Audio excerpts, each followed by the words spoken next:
ప్రభునందు ప్రియమైన ప్రియ సహోదరి సహోదరులారా, యేసుక్రీస్తు ప్రభువారి అత్యంత గొప్ప నామములో చేరువచ్చిన మీకందరికీ ప్రభు పక్షంగా నా వందనాలు మీకు తెలియజేస్తున్నాను. అంతేకాక ఈ ఆదివారపు ఆరాధనలో పాల్గొంటూ పరిచర్యలో మీ యొక్క సహకారం, మీ వంతు సహకారం అందిస్తున్న విధానాన్ని బట్టి అటు వారికి కూడా నా ప్రత్యేక కృతజ్ఞతలు తెలియజేస్తున్నాను. మరి విశేషంగా ఈరోజు కొన్ని మాటలు, దేవుని మాటలు వినడానికి మనం అందరం కూడా మన హృదయాన్ని సిద్ధపరచుకుందాం. చదువుకున్నటువంటి వాక్య భాగము యెషయా గ్రంథము 26వ అధ్యాయము 3వ వచనాన్ని గమనించాం. ఎవని మనసు నీ మీద ఆనుకొనునో వాని నీవు పూర్ణ శాంతి గలవానిగా కాపాడుదవు. తర్వాత పదము, ఏలయనగా అతడు నీయందు విశ్వాసముంచి ఉన్నాడు. అతడు నీయందు విశ్వాసముంచి ఉన్నాడు. అలాగే ఎఫెసీ పత్రికలో కూడా ఒక మాట మనం చూద్దాం. ఎఫెసీ పత్రిక 2వ అధ్యాయము 8వ వచనాన్ని చూద్దాం. ఎఫెసీ పత్రిక 2వ అధ్యాయము 8వ వచనాన్ని గమనిద్దాం. మీరు విశ్వాసము ద్వారా కృపచేతనే రక్షించబడి ఉన్నారు. ఇది మీ వలన కలిగినది కాదు, దేవుని వరమే. ఇక్కడ కూడా మనకు ఒక పదం కనిపిస్తూ ఉంది. మీరు విశ్వాసం ద్వారా కృపచేతనే రక్షించబడి ఉన్నారు. ప్రభునందు ప్రియులారా, ఈ రెండు చదవబడినటువంటి వాక్య భాగాలలో మనకు కనిపిస్తున్నటువంటి ఒక పదము విశ్వాసము. ఎవని మనసు నీ మీద ఆనుకొనునో వానిని పూర్ణ శాంతం గలవానిగా చేస్తావు. అతడు నీ యందు విశ్వాసం ఉంచుతూ ఉన్నాడు. మీరు విశ్వాసం ద్వారా కృపచేతనే రక్షించబడినారు. ఇది దేవుని వరం. ఈరోజు విశ్వాసము అంటే ఏంటో మనకు తెలుసు. చూచి నమ్మడం వేరు, చూడక నమ్మడం వేరు. ఇదిగో ఈ వస్తువు ఇదని చూపించి చెప్పడం వేరు. చూపించకుండానే ఇది పలాని వస్తువు అంటే ఇదిగో ఆయన చెప్పాడు ఆ మాట నిజం నమ్మడం వేరు. ఈరోజు ప్రభువు మనలను చూచి నమ్మిన వారి కంటే చూడక నమ్మిన వారు ధనులని చెప్పినట్లుగా మనము ప్రభువు మాటలను, పరిశుద్ధ బైబిల్ గ్రంథంలో రాయబడినటువంటి మాటలను, ఇవి రాసినటువంటి వాడు పరిశుద్ధాత్ముడు. పరిశుద్ధాత్మ నడిపింపును బట్టి రాయబడిన మాటలు మనకు ప్రకటించబడుతున్నాయి. ఆ ప్రకటించుతున్న మాటలు మనం వింటే అవి మనకు మేలుకరమని నమ్ముతూ ఆ మాటలు మనము గ్రహించగలుగుతూ ఉన్నాం. వీటిని చులకన చేసో అంటే ఏ మాట దేవుని మాట మనకు అందించబడుతుందో ఆ మాటను సరిగా మనము గౌరవించకపోతే అప్పుడు మనం ఆ మాటను చులకన చేసినట్లు అవుతుంది. కాబట్టి చులకన చేసి మనము నిర్లక్ష్యంగా మనము ఈ మాటలు కనుక అగౌరవపరిస్తే ఏమాత్రం కూడా మనం ప్రభువునందు విశ్వాసం ఉంచిన వారము కాదు. కాబట్టి విశ్వాసం అనున్నది నిరీక్షించబడు వాటి యొక్క నిజస్వరూపము. విశ్వాసం అంటే నిర్వచనం. అది నిరీక్షించబడి వాటి యొక్క నిజస్వరూపము. ప్రభువు పట్టణమును సిద్ధపరిచాడు, పరలోకాన్ని సిద్ధపరిచాడు. నీవు నిజంగా విశ్వాసం ఉంచిన వ్యక్తివైతే ప్రభువు చేత ఏర్పరచబడిన పట్టణమును, నేను ఈ లోకములో యేసయ్యను వెంబడించడాన్ని బట్టి ఒకరోజు ఆ పట్టణాన్ని పొందుకోవాలి, నేను చూస్తాను ఖచ్చితంగా ఆ పట్టణాన్ని అనే ఒక నిరీక్షణతో ముందుకు సాగడం.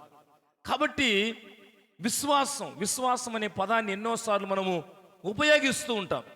ఈరోజు ప్రభునందు ప్రియులారా, మనము ఆయన మీద ఆనుకున్న వారముగా, ఆయన యందు విశ్వాసం ఉంచిన వారముగా, ఆయన కృపను బట్టి రక్షణలోకి వచ్చిన వారముగా ఈ విశ్వాస జీవితాన్ని, మన ముందున్న జీవితాన్ని ఎంతో శ్రద్ధగా కొనసాగించుకోవలసినటువంటి అవసరత ఎంతైనా ఉంది. కనుకనే ఈరోజు విశ్వాసాన్ని గురించి మనం జ్ఞాపకం చేసుకుంటున్నప్పుడు, విశ్వాసం మనకు పెరగాలి అంటే వినుట వలన విశ్వాసం కలుగుతుందని పరిశుద్ధ లేఖనము మనకు జ్ఞాపకం చేయబడుతుంది. కాబట్టి దేవుని మాటలు వినే కొద్దీ విశ్వాసంలో మనం స్థిరపరచబడాలి, విశ్వాసంలో అంచెలంచెలుగా మనం ఎదగాలి ప్రభునందు ప్రియులారా. కాబట్టి విశ్వాసం అనే పదాలను మనం చూస్తూ ఉన్నప్పుడు, అందుకని బైబిల్ చెబుతుంది, విశ్వాసం లేకుండా దేవునికి ఇష్టుడైనట అసాధ్యము. ఆయన ఉన్నాడనియు తను వెతకు వారికి ఫలము దయచేయువాడని నమ్మవలను కదా. కాబట్టి విశ్వాసము, ప్రభువునందు విశ్వాసం ఉంచకుండా నువ్వు మందిరానికి వచ్చినా లేకపోతే క్రైస్తవుడుగా పిలువబడినా వ్యర్థమే. విశ్వాసం లేకుండా, ప్రభువునందు విశ్వాసం లేకుండా ఆయనకు నేను ఇష్టుడిని అంటే కుదరదు. ఆయన నిన్ను ఇష్టపడ్డాడు, మనల్ని ప్రేమించాడు. మనం కూడా దేవుని మాటలు వినడాన్ని బట్టి విశ్వాసంలో ఎదగడానికి సిద్ధపడదాం. కాబట్టి ఎన్ని సందర్భాలను మనం క్లుప్తంగా గమనించాం. ఈరోజు మన అంశం ఏంటంటే, విశ్వాసంలో వివిధ రకాలైనటువంటి రకాలు ఉన్నాయి. వివిధ రకాలు ఉన్నాయి విశ్వాసంలో. రకాలు ఒక మాట చెప్పాలంటే, విశ్వాసంలో రకరకాలైన విశ్వాసాలు ఉన్నాయి. బైబిల్లో సందర్భాలను చూస్తున్నప్పుడు విశ్వాసంలో కొన్ని రకాలు చూద్దాం. ఒక 3 లేకపోతే 4 రకాలు బైబిల్ గ్రంథం నుంచి గమనిద్దాం. ఈరోజు మన అంశం అది, విశ్వాసంలో విశ్వాసం యొక్క రకాలు. విశ్వసించడం ద్వారా మనం అనేక మేలు మనం పొందుతాం. కాబట్టి విశ్వాసం యొక్క రకాలు ఎన్ని మనం చూస్తున్నప్పుడు, ఒకసారి మనము మత్తయి సువార్త 14వ అధ్యాయం 30వ వచనాన్ని చూద్దాం. మత్తయి సువార్త 14వ అధ్యాయము 30వ వచనం. గాలిని చూచి భయపడి మునిగిపోసాగి, ప్రభువా నన్ను రక్షించుమని కేకలు వేసెను. వెంటనే యేసు చేయి చాపి అతని పట్టుకొని, అల్ప విశ్వాసి ఎందుకు సందేహించితివని అతనితో చెప్పాను. ఇదే విశ్వాసము, బలహీనమైన విశ్వాసం. అల్ప విశ్వాసం అనొచ్చు, తప్పేం లేదు. కానీ ఏ విశ్వాసం ఇది? బలహీనమైన విశ్వాసం. ప్రభు సముద్రం మీద నడుస్తూ ఉన్నాడు. శిష్యులు మరి వారు ఆ సముద్రంలో ధోనిలో వారు ఉంటున్నప్పుడు, ప్రత్యేకించి ప్రభునందు ప్రియులారా, పేతురుకు మంచి ఆలోచన. ఫస్ట్ వాళ్ళు భయపడ్డారు, తర్వాత ప్రభువును తెలుసుకున్న తర్వాత పేతురుకు వచ్చిన ఆలోచన ఏంటంటే, నేను నీటి మీద నీవెలా నడిచావో నేను కూడా నడవాలి. మంచిదే. యేసయ్య కూడా అంగీకరించాడు. సరే పేతురు నువ్వు నడువు అన్నాడు.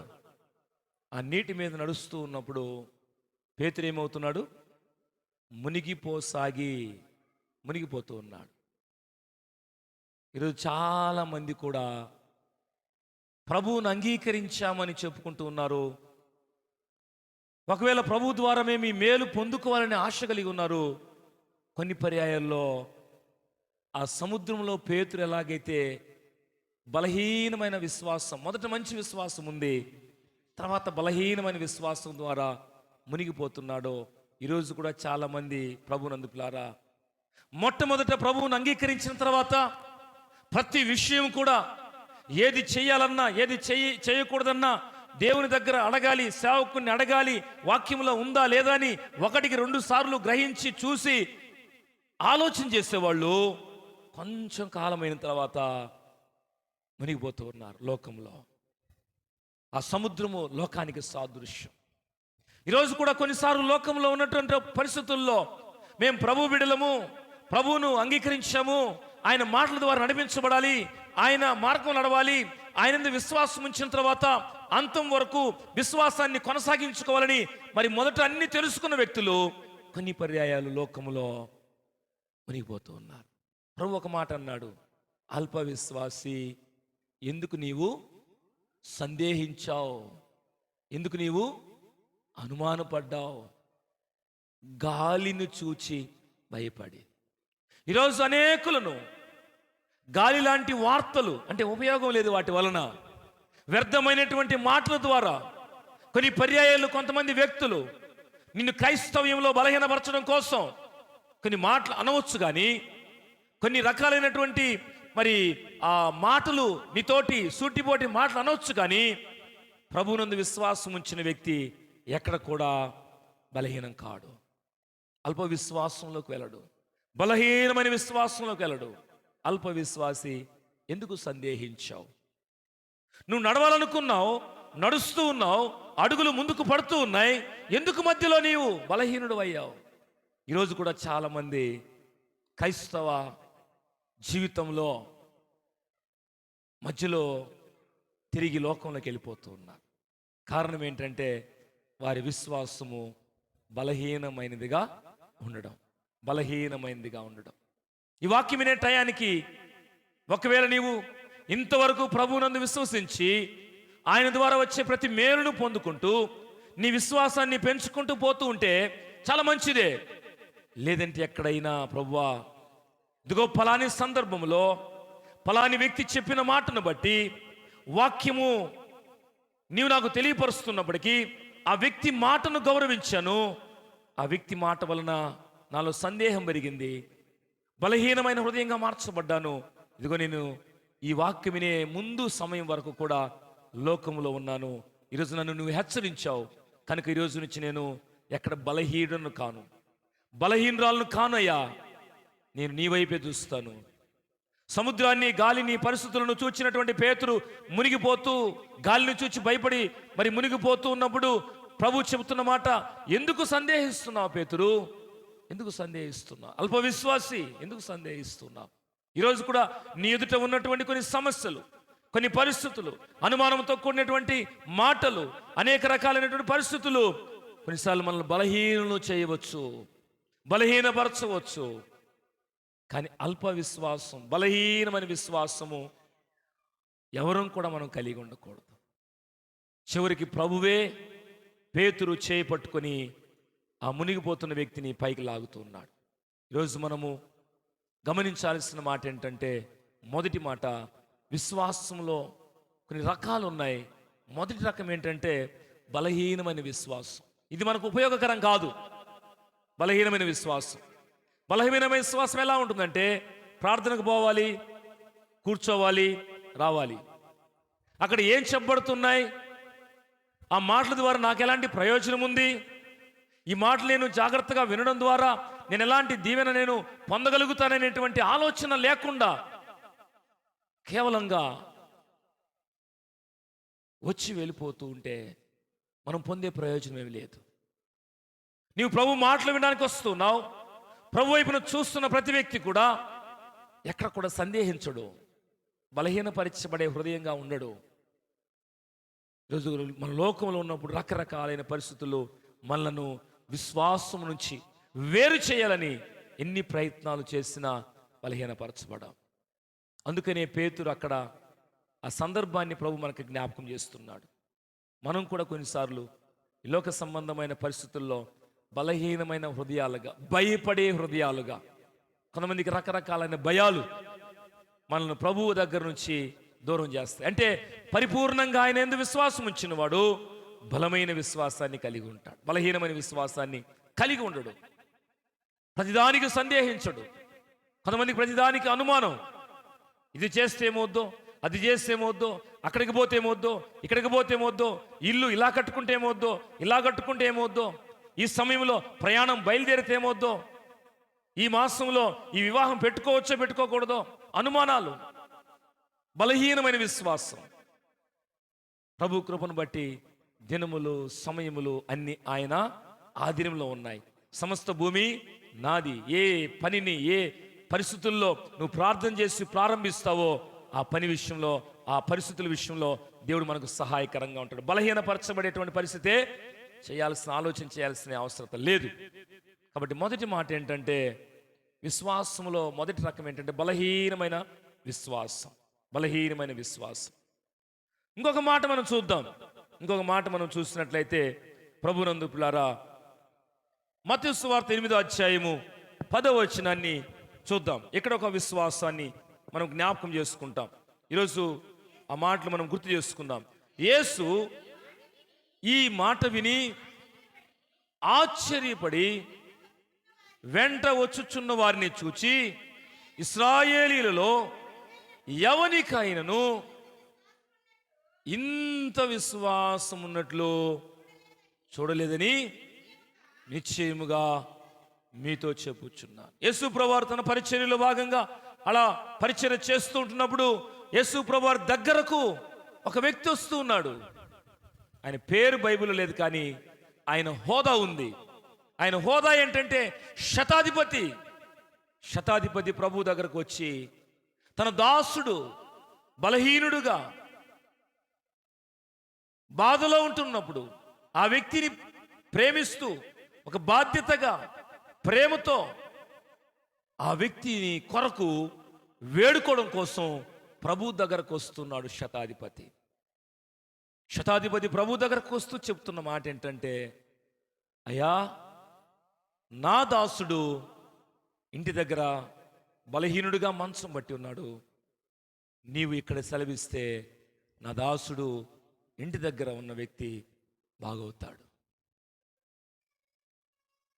ప్రభునందు పిల్లారా, ప్రభు అనుకున్నాడు, ఒకవేళ ఆయన వారింటికి వెళ్ళడం కూడా సిద్ధంగా ఉన్నాడు. అయ్యా, నేను నా ఇంటికి వచ్చేదానికి నీవు నా ఇంటికి వచ్చేదానికి నేను పాత్రుని కాదు. ఒక మంచి విశ్వాసం, గొప్ప విశ్వాసంతో ఒక మాట అంటున్నాడు, నీవు ఇక్కడ చెప్పు, నా దాసుని గురించి బాగవుతాడని. నా దాసు ఇంటి దగ్గర బాగవుతాడు. ఈ విశ్వాసానికి ఏం మనం పిలుచుకోవచ్చు అంటే గొప్ప విశ్వాసం. ఈరోజు చాలామంది సేవకులు ఏం చేస్తున్నారు, అయ్యా మీరు నూనె రాసి ప్రార్థించాలి, చేయి పెట్టి ప్రార్థించాలి, లేకపోతే కొన్ని రోజులుగా ఈ ఉపవాసం ఉండి ప్రార్థించాలి. ఎన్నెన్నో రకాలైనటువంటి పరిస్థితులు ఉన్నాయి. వాటిని మనం విమర్శించడం కాదు, కానీ మనకు గొప్ప విశ్వాసం ఉంటే మన జీవితంలో అద్భుతం మన జీవితంలో జరగడం కాదు, మనం ఎవరి కోసమైతే ప్రభు దగ్గర ప్రాధేయపడతామో వారి జీవితంలో కూడా దేవుడు గొప్ప కార్యాన్ని జరిగించగలడు. గొప్ప విశ్వాసం, గొప్ప విశ్వాసం. ఈరోజు ప్రభునందు పిల్లారా, శతాధిపతిలో గొప్ప విశ్వాసం ఉంది. వేరే ఏం చెప్పలేదు. ఒక్క మాట సెలవిస్తే చాలయ్యా, నా దాసుడు బాగవుతాడు. ఈరోజు నువ్వు మందిరంకి వచ్చేటప్పటికి, ఈరోజు ఒకవేళ నీ గృహంలో ఎవరైనా బలహీనులుగా ఉన్నారేమో, సమస్యల్లో ఉన్నారేమో, ఇబ్బందుల్లో ఉన్నారేమో, ఈ వాక్యం వినే టయానికి నీవు ఈ మాట వింటున్నప్పుడు, అయ్యో శతాధిపతి కోరుకున్నాడు దాసుడు బాగు కావాలని. ఈరోజు నీవు కూడా ఆశ కలిగి ఉండి, ఒకవేళ నీ బంధువులు రక్త సంబంధికులు సమస్యలో ఉండి, అయ్యా వారు బాగు కావాలి, స్వస్థత పొందాలి, ఈ వాక్యాన్ని మేము చూసాము, ఇప్పుడు ఈ వాక్యాన్ని మేము ఇప్పుడు విన్నాము, చదివాము, అదిగో ఆ ఇంటి దగ్గర ఉన్న వాళ్ళు బాగు కావాలని ఒకవేళ నువ్వు నమ్మితే, ప్రభు దగ్గర ప్రాధేయపడితే, తప్పకుండా ప్రభు పిల్లారా గొప్ప విశ్వాసాన్ని నువ్వు చూస్తావు.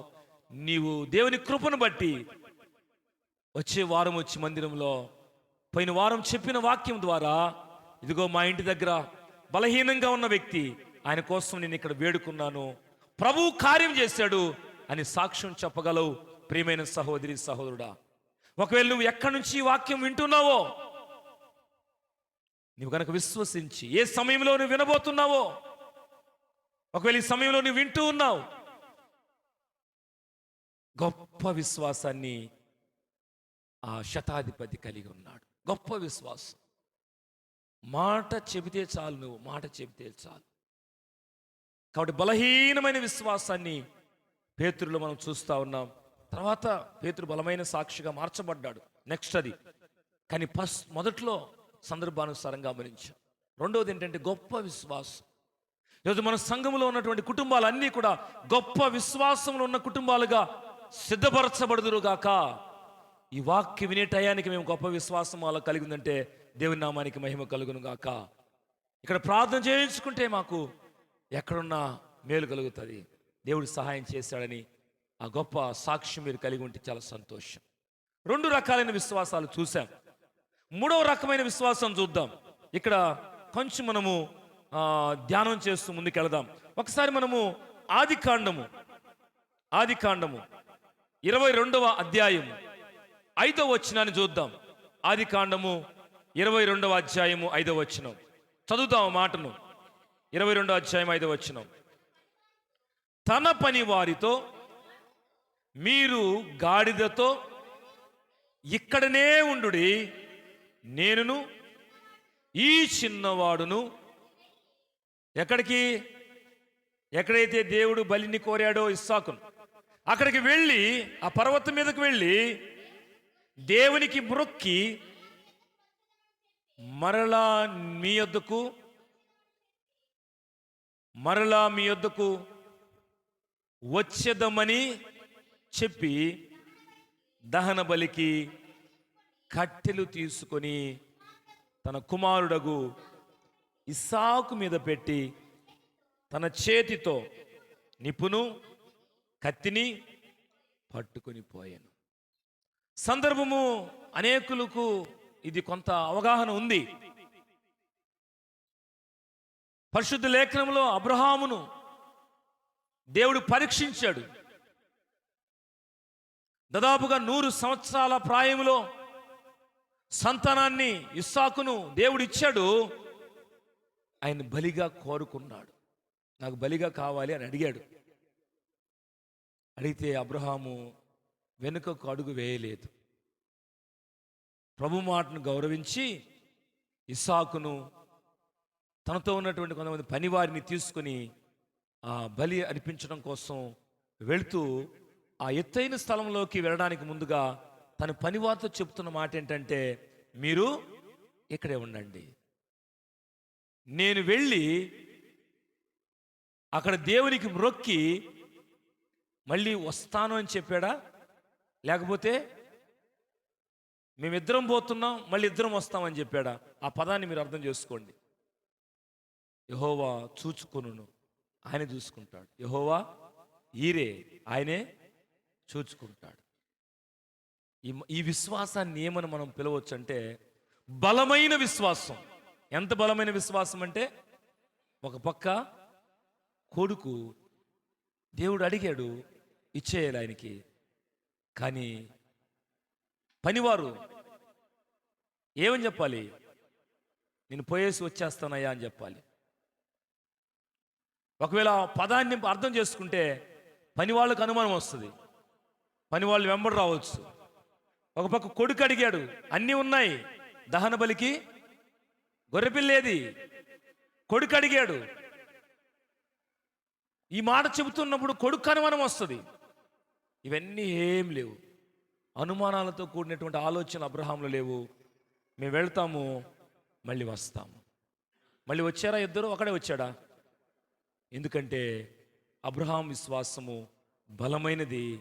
దేవుడు బలిని కోరుకున్నాడు. ప్రత్యేకించి ఆయన ప్రభునందు పిల్లారా ఇస్సాకును ఒకవేళ కోరుకుంటూ పరీక్షించాడు అబ్రహాముని. కానీ అబ్రహాము విశ్వాసం ఎలాంటిదంటే బలమైనది. బలమైనది.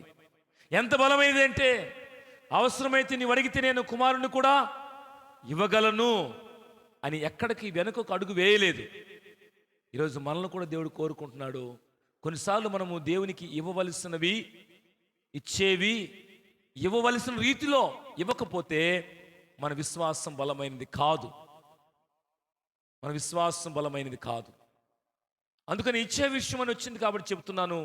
ఒక పేద విధవరాలు ఉంది, కానుకల పేట దగ్గర ప్రభు ఉండి చూస్తున్నాడు. చాలామంది వారికి కలిగిన దానిలో కొంత ఉంచుకున్నారు, కొంత దేవునికి ఇస్తున్నారు. కానీ విధవరాలు ఏం చేస్తుంది? తన జీవనం అంతా కూడా ఇచ్చేయడానికి సిద్ధపడింది. ఈరోజు ప్రభునందు ప్రియ సహోదరి సహోదరుడా, అంటే ఏదో ప్రభుకు మొత్తం ఇచ్చేమన్న ఉద్దేశం కాదు, కానీ మన హృదయాన్ని ప్రభు చూస్తున్నాడు. ఇచ్చే మనసు ఎలా ఉంది, ఏమేమో చేసి కాదు, నీకు దేవుని ఇచ్చిన దాంట్లో నీవు ఇచ్చే విషయంలో బలమైన విశ్వాసాన్ని కలిగి ఉండాలి. కాబట్టి బలమైన విశ్వాసము అబ్రహాముది. ఎందుకంటే ఏ మాత్రము వెనక కడుగు వేయక ముందుకెళ్తూ ఉన్నాడు. వెళ్తాం, మేము మళ్ళీ వస్తాం. ఒకవేళ అబ్రహాం కనుక అల్ప విశ్వాసిగానే ఉంటే, బలహీనమైన విశ్వాసిగానే ఉంటే ఎంత బ్రతిమాలాడేవాడు దేవుణ్ణి. అయ్యా, ఒక్కసారికి నన్ను దయతో జ్ఞాపకం చేసుకో, నా కుమారు నా చేతులారా నేను ఈ పని చేయలేను. రకరకాలుగా మాట్లాడేవాడేమో. కానీ ప్రభుని అబ్రహాముకి బలమైన విశ్వాసం. అందుకని రోమపత్రికలో ఒక మాట ఉంది, 4వ అధ్యాయం 21వ వచనాన్ని చూద్దాం. రోమపత్రిక ఈ సందర్భాన్ని బట్టే అబ్రహాము గురించి తెలియచేయబడుతుంది. రోమపత్రిక 4వ అధ్యాయం 21వ వచనం, 4:21. దేవుని మహిమపరచి ఆయన వాగ్దానము చేసిన దానిని నెరవేర్చుటకు సమృద్ధుడని రూఢిగా విశ్వసించి విశ్వాసం వలన ఏం పొందాడు? బలము పొందాడు. అబ్రహాము గురించే ఇవి సందర్భం. విశ్వాసం వలన బలం పొందాడు. అంటే మూడవది ఏంటంటే బలమైన విశ్వాసం. బలమైన విశ్వాసం. నేను దేవునికి ఇస్తే దేవుడు నాకు మళ్ళీ అంతకు మించి ఇస్తాడనే విశ్వాసం కావాలి. చాలామంది ఏం చేస్తామంటే, మనం ఇవ్వగలిగింది ₹1 అయితే ఆ రూపాయి కూడా ఇవ్వకుండా ఎందుకులే దేవునికి తెలియని ఏముంది అని చెప్పి దాంట్లో మళ్ళీ ఇంకా తగ్గించి పావల ఇస్తాం మనం. ఈ విశ్వాసాన్ని ఏమనొచ్చు? పిసినారితనంతో కూడిన విశ్వాసం కదా. జాగ్రత్త ప్రభువులారా, కుమారుణ్ణి బలిగా ఇవ్వడానికి ఏమాత్రం కూడా బలహీనపరచబడలేదు, బలముతో ముందుకెళ్ళాడు. బలమైన విశ్వాసులకు తండ్రిగా అబ్రహాముని ఈరోజు వరకు మనము జ్ఞాపకం చేసుకుంటున్నాం. అందుకని అబ్రహాం గురించి జ్ఞాపకం చేసుకోవాలంటే, అబ్రహాము దేవుని నమ్మిన గనుక అది అతనికి నీతిగా ఎంచబడింది. నమ్మాడంతే, ప్రభు నమ్మాడు. ఈరోజు కూడా నువ్వు ప్రభు నమ్మిన తర్వాత మన విశ్వాసము బలమైనదిగా ఉండాలి. ప్రతిదానికి అనుమానించి, ప్రతిదానికి రకరకాలుగా బలహీనపరచబడి ఏమవుతుందేమో, ఎలాగో నా జీవితం ఎలాంటి పరిస్థితుల్లో కాదు ప్రభువులారా, బలమైన విశ్వాసము మన జీవితాల్లో మనం కలిగి ఉందుముగాక. 3 విషయాలు మీకు గుర్తు చేశాను. విశ్వాసంలో రకాలు: 1 బలహీనమైనది, 2 గొప్ప విశ్వాసము శతాధిపతి ద్వారా, 3 బలమైన విశ్వాసము. అబ్రహాము అది కలిగి ఉన్నాడు. ఆయన బలిని ఇవ్వడానికి సిద్ధపడ్డాడు. మళ్ళీ మేము తిరిగి వచ్చేస్తామనేటువంటి విశ్వాసంతో బలమైన విశ్వాసాన్ని కలిగి ఉన్నాడు. 4వ మాట నేను జ్ఞాపకం చేసి ముగిస్తాను. 4వ రకము విశ్వాసము ఏంటంటే, యాకోబు పత్రిక 2వ అధ్యాయం 5వ వచనం. యాకోబు పత్రిక 2వ అధ్యాయం 5వ వచనం చదువుదాం. నా ప్రియ సహోదరులారా, ఆలకించుడి. ఈ లోక విషయములో అందరూ వినాలి బాగా. ఈ లోక విషయములో దరిద్రులైన వారిని విశ్వాసమందు భాగ్యవంతులుగాను, తను ప్రేమించు వారికి తన వాగ్దానము చేసిన రాజ్యమునకు వారసులుగాను ఉండుటకు దేవుడు ఏర్పరచుకొనలేదా? 4వ విశ్వాసం ఏంటంటే భాగ్యవంతమైన విశ్వాసం. ఈరోజు భాగ్యం అంటే ఏమనుకుంటున్నాం? మేడలు, మిద్దెలు, కార్లు, బంగ్లా, డబ్బులు, ఇవి అవి అన్నీ అనుకుంటున్నాం భాగ్యం అంటే కదా. సహజంగా అన్నీ ఉండాలి, విలాసవంతంగా జీవించాలి అని అనుకుంటున్నాం. భాగ్యవంతమైన విశ్వాసము దేన్ని మనం గమనించినట్లయితే ప్రభు రాజ్యాన్ని పొందుకోవడమే. ఈ లోకములో దరిద్రులైన వారిని విశ్వాసాన్ని బట్టి ఆయన పరలోకవాసులుగా, పరలోక పట్టణ నివాసులుగా మార్చడానికి ఇష్టపడుతున్నాడు. ఆ రాజ్యంలో ప్రవేశింపజేసేటువంటి ఆ స్థితిని ప్రభు మనకిస్తూ ఉన్నాడు. భాగ్యవంతమైన విశ్వాసం. ఈరోజు మనం భాగ్యం ఏమనుకుంటున్నామంటే, అది అది చేయాలి, ఇది చేయాలి, ఇలా సంపాదించాలి, అలా సంపాదించాలి, అలా కూడా పెట్టాలి, ఇలా కూడా పెట్టాలి, ఇదంతా ఇలాగా నేను పొందుకోవాలనుకుంటున్నా. విశ్వాసములో భాగ్యవంతులుగా మనం ఉండాలి. కాబట్టి లోకములో కొన్నిసార్లు కొన్ని అధికారాలు పోవచ్చు, కొన్ని ఆర్థికంగా బలహీనతలు కావచ్చు, కొన్ని సమస్యలతో చిక్కులు పడిపోవచ్చు. కానీ ఎంత నీవు దీనస్థితిలో ఉన్నా, దరిద్రతలో ఉన్నా, విశ్వాసం కలిగి ఉండడాన్ని బట్టి ప్రభు రాజ్యానికి వారసురాలుగా ప్రభు మనలను నడిపించగలడు. ప్రభునందు ప్రియ సహోదరి సహోదరుడా.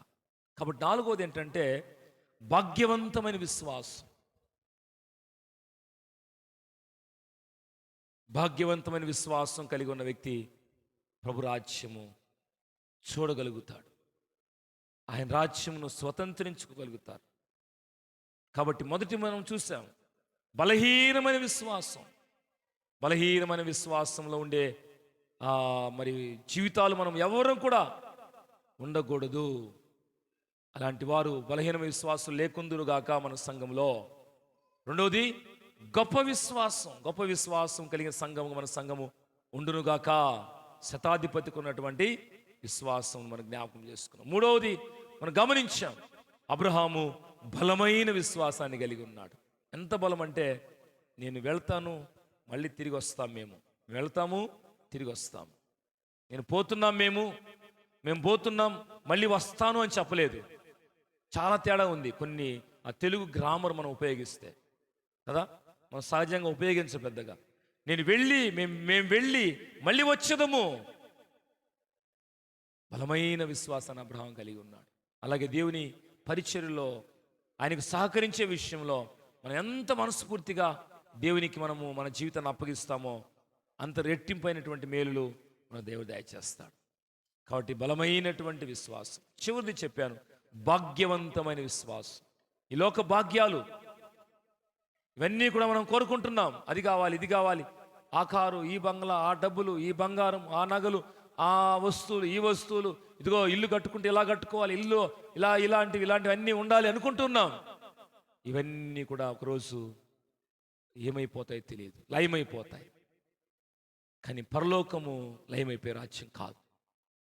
కాబట్టి దరిద్రులైన వారిని భాగ్యవంతులుగా చేయడానికి ఇష్టపడుతున్నాడు. ఈరోజు విశ్వాసం లేని వారము, ఒక మాట చెప్పాలంటే ఆ దరిద్రులమే. విశ్వాసాన్ని కొనసాగించుకొని వారం, విశ్వాసం కలిగిన వాళ్ళు భాగ్యవంతులు. మరొక మాట కూడా ఉంది, చదివేసి రెఫరెన్స్ నేను ముగిస్తాను. ఒకసారి లూకాసు సువార్త 23వ అధ్యాయం 42వ వచనం మనకందరికీ చాలా పరిచయమైన మాట కదా.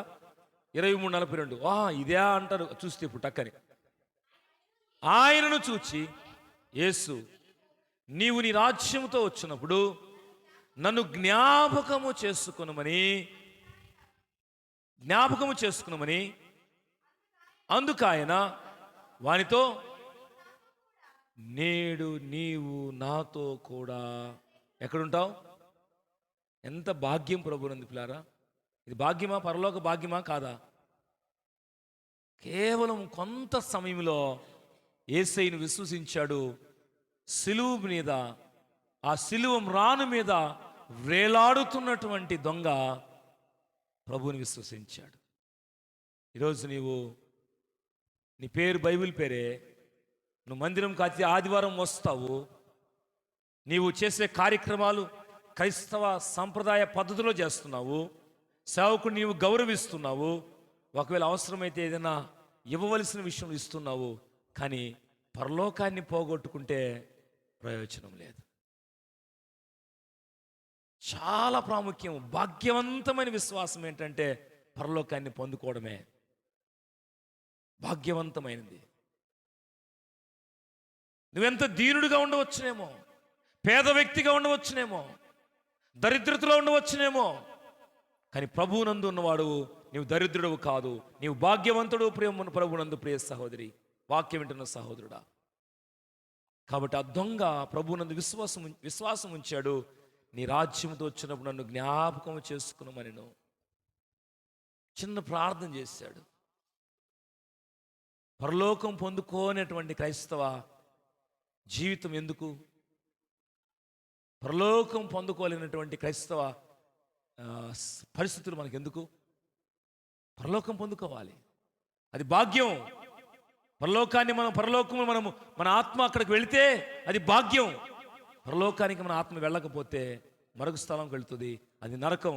అది భాగ్యం కాదు, బాధ, అది వేదన, నిరంతరము పళ్ళు కొరుకుట, ఎంతో వేదన. ఆ సందర్భాన్ని యేసయ్య చాలా తేటగా స్వయాన మరి ఆ అనుభవించినటువంటి సందర్భాలను, లాజరు ధనవంతుడు అనుభవించిన సందర్భాలు గమనించాం మనం. దరిద్రుడుగా ఉన్నాడు లాజరు, ధనవంతుడుగా ఉన్నాడు ఆ ధనికుడైనటువంటి వ్యక్తి. కానీ ఒకరోజు ఇద్దరు చనిపోయారు, స్థానాలు మారిపోయాయి. దరిద్రుడు ఒక ఉన్నతమైన స్థితిలో కూర్చున్నాడు, ధనవంతుడు వేదనలో, బాధలో అలమటిస్తున్నటువంటి స్థలం దగ్గర ఉన్నాడు. భాగ్యవంతమైన విశ్వాసాన్ని మనం కలిగి ఉందాం. అయ్యో, ప్రభువును నమ్మడం ఎంత భాగ్యము, ఆయన్ను అంగీకరించి అనుసరించడం ఎంత భాగ్యము. ఈ భాగ్యాన్ని మనం కోల్పోవద్దు. చాలామంది బాధ అనుకుంటున్నారు, మందిరంకు పోవాలి, కూర్చోవాలి, చెప్పిందాక వినాలి, రావాలి. బాధపడుతూ కొంతమంది మందిరానికి రావడం లేదు. ఎక్కడెక్కడో కూర్చోవడానికి టైం ఉంది, ఎంతెంతో ఖర్చు పెడతావు, ఎంతైనా సమయాన్ని వృధా చేస్తావు. కానీ దేవుని మందిరంలో భాగ్యవంతమైనటువంటి మాటలు, పరలోక భాగ్యం పొందుకునేటువంటి ఆ నడిపింపుతో కొన్ని మాటలు మనకు తెలియచేయబడుతుంటే చాలామందికి ఆ మాటలు అంటే నిర్లక్ష్యం. ఈ వాక్యం వినే సమయానికి యేసును గురించినటువంటి మాటను నువ్వు వింటూ నిర్లక్ష్య జీవితంతో ఉన్నావేమో. వాక్యం వింటున్న సహోదరి సహోదరుడా, ఈరోజు నీవు ఎంత అధ్యయన స్థితిలో ఉన్నా ప్రభువును అంగీకరించి అనుసరిస్తే అలాంటి వారి ఆత్మ భాగ్యవంతమైనటువంటి ఆ స్థితిలో వారు ఉండగలుగుతారు. కానీ భాగ్యవంతమైన విశ్వాసం నాలుగవది.